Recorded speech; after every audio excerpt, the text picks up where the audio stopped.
people, how are you doing? I hope you're having a damn great day. Welcome back to the channel. And today we're going to be doing Thomas Frank's 5-3-2 Brentford formation. I hope you enjoy this video. If you do, smash the like button. Subscribe if you are new. We're going to be doing more videos like this fairly soon. And starting off with this team right here, we've got Mbeumo and Shada. Of course, Ivan Toney was removed from the game. I would have loved to have done this with him in it because he was a part of this team, but we've gone with Shada in here. We've got De Silva, Norgard, Jensen, Rico Henry, of course, lovely left back. He is absolutely phenomenal, actually. We've got Ben Me. Anyway, Pinnock, Azir, and Hickey. You could also put Ruslev or whoever the hell his name is. And then, of course, it is David Raya, but I think he's leaving, so I've taken him out and put him like in the reserves. And apparently they've signed this man right here, Flecken, who I rate quite highly from, I forget who they signed from, some club in Germany. Okay, they've got Damsgaard and Wisa, Janelt, Onyeka, Strakosha, Ruslev, this is the guy I was talking about earlier, and then Zanka. Of course, here's David Raya. I think he could be going, though. I do think 40 million is a bit much, though. But anyway, neither here nor there. If you want to keep up to date with the latest transfers, I tend to update FIFA all the time, and I've started recording it and putting it on my TikTok channel. So, if you would like, follow me over there under Brom Squad. Okay, cool. So yeah, as you can see here, it's just the basic 5-3-2 formation, and let's hop into the tactics bit. We've got pressure and heavy touch. Of course, Brentford are everywhere. They're bees. They're the humming bees. They're always around you. They're making sure that you have got no time to even have a breath of fresh air when you're on the field and they're facing up against you. As for the width, defensively wise, you want to keep them nice and compact, making sure that it's very hard to pass through them, and therefore they will be able to get you a load of interceptions, as you'll see above me right here in the gameplay.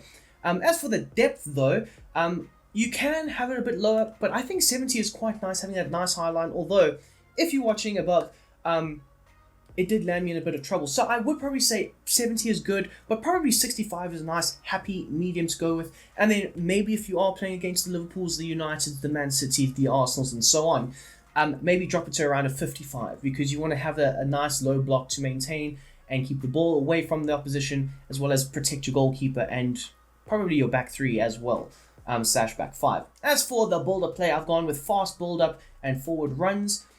You can have it on slow build-up, but I don't really like that. I don't think Brentford really tend to play like that. I mean, this season we've seen that they will quite happily give you the ball, and then when they do have the ball for like the 35%, 40% of the time, they tend to outrun their opponents. So fast build-up is a must in my opinion. And then forward runs, of course, you're always looking to get into your front two. This season it was Mbeumo and Toney, and sometimes they would play a front three. But in this situation, it's Shada and Mbeumo. As for the width offensively, 75. Okay, so you're going to be looking to get your ball out wide to either Hickey or Rico Henry, and they're going to be drilling crosses left, right, and center into the box for your two attackers to run into. And I always tend to say left, right, and center, but it is true though, especially for this formation. The likes of Jensen, Norgard, and De Silva, they're always looking to pass the ball to the helping wing back, you might say. And so players in the box, of course, two. Like I said, Brentford, they will attack you, but at the same time, you're looking to potentially have a bit of a safety net, so that's why I've gone with two. You could potentially have it like that, but this makes more sense. It replicates how they've played this season a lot better, in my opinion. As for corners, we've got it on 4. They are set-piece specialists, set-piece demons, some might say, and free kicks as well. Of course, we've got the likes of Ben Me, Azir, and so on. Pinnock, of course.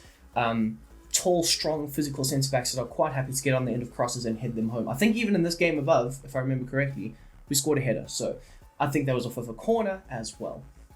As for the instructions, of course, David Raya / Flecken, both really good with the ball at their feet, can pass out from the back and all that good stuff. So Thomas Frank likes to play with a sweeper keeper. There we go, and comes for crosses. As for Pinnock, Me, and Azir, all normal, no real changes. You could play this man as join the attack, so you can somewhat invert into a right back if Hickey doesn't get back in time.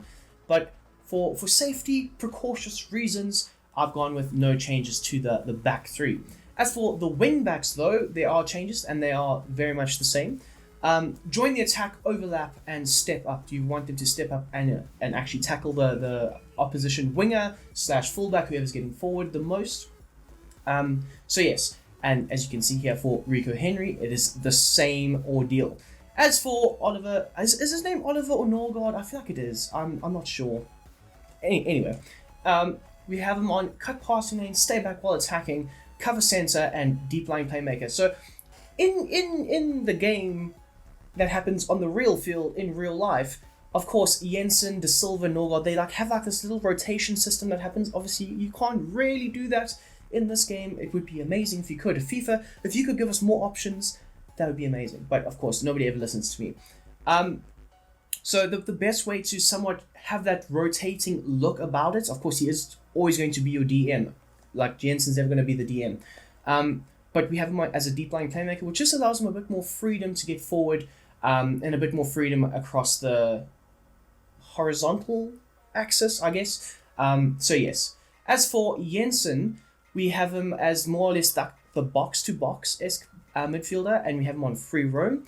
So he will be making himself more available for the pass if need be, and always just looking for that little half space to run into. As for De Silva, also the box-to-box, there we go. As for De Silva, also the box-to-box midfielder, but he will be getting forward a lot more. He is more of your attacking midfielder, as per se, but don't worry about that too much. Get into the box, of course, so he will be more or less hanging around the edge of the box looking for that final pass, or looking to finish off the goods himself. And then there are no other instructions needed for the bottom two, or that one right there. And then we get to the front two. So we're going to start off with Mbeumo. Sensational, fantastic. I love Mbeumo. Personally, I think like a great team like Everton, he would do really well there. But neither here nor there. Drift wide, get in behind, and come back on defense. So he was more or less always linking up with Tony. It would be his ball over the top to an Ivan Toney, and vice versa. Just a fantastic player. All ends up fantastic with the ball at his feet. And he scored a lot more goals than many thought. So very impressed with him this past season. And then we have the Tony role, which I've kind of altered for Sharda, because obviously Tony, he was a big, strong, physical brute, and Sharda is not. So also rate this kid highly, highly rate him. Great signing from from where was he signed from? I forget. If you can, let me know down below in the comment section. That would be great. But from Germany. I know he's a German international as well. Stay central, get him behind, and that is that. Of course, he will be your furthest, most forward attacking player. Good option to have.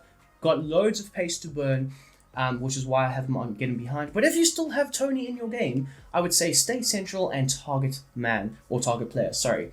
And that is more or less that. So for this, obviously, you've got getting behind and stay central. Of course, this team this season grossly outperformed what many had thought.